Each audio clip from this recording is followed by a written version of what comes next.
Good morning बच्चों। कक्षा 11वीं पशुपालन में आज हम पढ़ेंगे नया चैप्टर अध्याय 15 दुग्ध विपणन। मार्केटिंग से रिलेटेड ये चैप्टर है। तो सबसे पहले दूध का जो हम विपणन करते हैं उसके लिए है ना, सबसे पहले हम दूध का संग्रह करते हैं। तो आज हम पढ़ेंगे सबसे पहले दुग्ध उगाही या दुग्ध संकलन या संग्रहण। तो एक निश्चित संसाधन या साधनों द्वारा स्थानों से दुग्ध को संग्रह करना, एकत्र करना दुग्ध उगाही दुग्ध संग्रहण कहलाता है। इसके लिए दुग्ध जो संग्रह है ना, संग्रह केंद्रों की स्थापना की जाती है सहकारी समितियों के द्वारा या फिर व्यक्तिगत दूध उत्पादकों के द्वारा संग्रह करके संग्रह केंद्रों तक पहुंचाया जाता है। इसके अलावा छोटी छोटी डेयरियां भी जो है इस कार्य को करती हैं। जो छोटे छोटे जो किसान होते हैं उनसे दूध लेकर के उन दूध को वो संग्रह केंद्रों तक पहुंचाते हैं। क्योंकि दूध जो है जल्द ही कहना चाहिए खराब होने वाला पदार्थ है। लगभग ये 4 से 6 घंटे में दूध जो है खराब होना चालू हो जाता है। इसलिए ऐसे पदार्थों को या दुग्ध पदार्थ को कहना चाहिए दूध को जितनी जल्दी हो सके दुग्ध संग्रह केंद्रों तक पहुंचाना कहना चाहिए आवश्यक होता है, ताकि उसे जल्दी से शीतल केंद्र तक पहुंचाकर या शीत कहना चाहिए चिलिंग सेंटर तक पहुंचाकर या चिलिंग करके उसे बड़े संस्थानों तक पहुंचाया जा सके।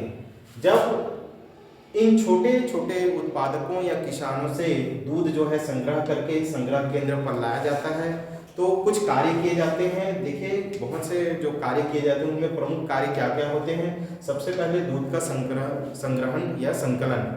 जो भी छोटे किसान पशुपालक या उत्पादक जो है दूध जो संग्रह केंद्र पर है ना लाते हैं, किसके माध्यम से, व्यक्तिगत रूप से लाते हैं या फिर छोटी छोटी डेयरियों के माध्यम से या फिर सहकारी समिति के जो सदस्य हैं वो खुद गांव में जा करके इनका संग्रह करते हैं।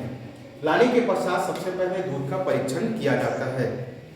जैसे ही संग्रह केंद्र पर दूध जो है लाया जाता है कैन में, टैंकों में या छोटे बर्तनों में, तो सबसे पहले गर्बर विधि के द्वारा दूध का वसा परीक्षण किया जाता है। इसके अलावा दूध को सूंघ कर या चखकर भी परीक्षण किया जाता है कि दूध जो है खराब तो नहीं है। फिर एक रजिस्टर पे लाने वाले का नाम और उसका माप जो है तौल जो है ना लिख दिया जाता है। इसके बाद फिर दूध का तौल किया जाता है और इसे भी उस रजिस्टर पर नोट किया जाता है। इसके बाद चौथा चरण होता है दूध को ठंडा करना।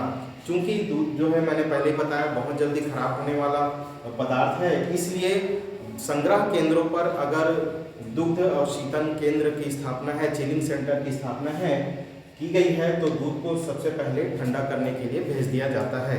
अगर नहीं है तो फिर देसी विधि से ठंडा किया जाता है। देसी विधि से ठंडा करने के लिए बड़े बड़े पॉलीथीन में बर्फ के टुकड़े जो है बांध दिए जाते हैं और उन है ना पैकिंग ऐसे की जाती है कि वो बर्फ पिघलने के बाद भी उसका पानी दूध में मिश्रण ना हो और उन बर्फ के टुकड़ों को कैन में डाल दिया जाता है जिससे दूध जो है ठंडा हो जाता है। ये देसी विधि है। और अगर शीतल केंद्र की स्थापना है तो वहाँ टैंक में सीधा दूध डाल दिया जाता है, फिर एक तापक्रम पर इसे ठंडा किया जाता है और इसी ठंडे होने के पश्चात उन्हें पुनः दूध का परिवहन करने के लिए उन्हें बड़े बड़े कैन में भर दिया जाता है और इन्हें जहाँ चिलिंग सेंटर से दूध को प्राप्त करके है ना ठंडा दूध को प्राप्त करके परिवहन के लिए उसे रवाना कर देते हैं बड़े बड़े संस्थानों की ओर।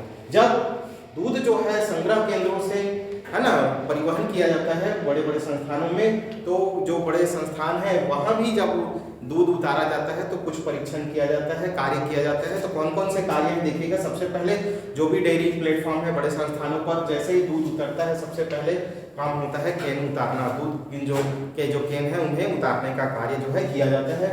कैन उतारने के बाद दूध का परीक्षण किया जाता है कि है ना जैसे ही कैन आया दूध का परीक्षण करते हैं कि उस कैन पर दुग्ध संग्रह केंद्र का नाम, संस्थापक का नाम आदि लिखा होता है तो उस दूध का परीक्षण किया जाता है। वहाँ भी सेम परीक्षण किया जाता है। सबसे पहले उनका वसा परीक्षण करते हैं। वसा परीक्षण करने के बाद सूंघ कर, चख कर या और अन्य प्रयोगात्मक रूप से उनका परीक्षण करते हैं कि दूध जो है खराब तो नहीं हुआ है। अगर खराब हो गया है तो उस कैन को अलग कर दिया जाता है।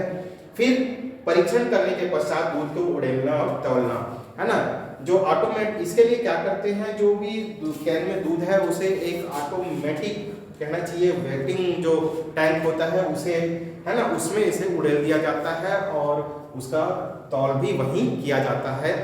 उसके बाद कहना चाहिए संग्रह टैंक तक उस दूध को भेजा जाता है। जब ऑटोमेटिक कहना चाहिए वेटिंग जो टैंक है उसमें दूध प्राप्त हो जाता है तो ऑटोमेटिक जो टैंक है वो एक पाइपलाइन से जुड़ा रहता है।